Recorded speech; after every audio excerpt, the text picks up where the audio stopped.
Եղբայրասիրությունը թող հաստատ մնա ձեր մեջ։ Մի մոռացեք օտարասիրությունը, որովհետև դրա շնորհիվ ոմանք հրեշտակներ հյուրընկալեցին առանց իմանալու։ Հիշեք բանտարկյալներին, որպես թե դուք բանտարկված լինեք նրանց հետ։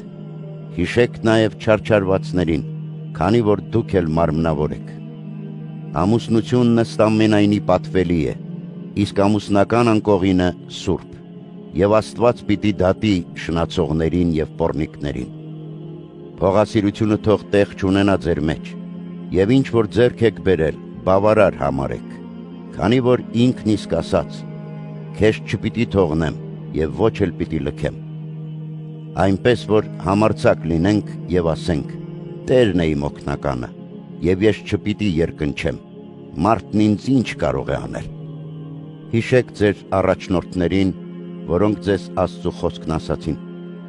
Նայելով նրանց կյանքի ընթացքի վախճանին, հետևող եղեք նրանց հավատին։ Հիսուս Քրիստոսը նույնն է երեկ, այսօր և հավիտյան։ Տեսակ և օտարոտի ուսմունքների մեջ մի տատանվեք, քանզի լավ է շնորհով ամրացնել սիրտը և ոչ թե կերակուրով,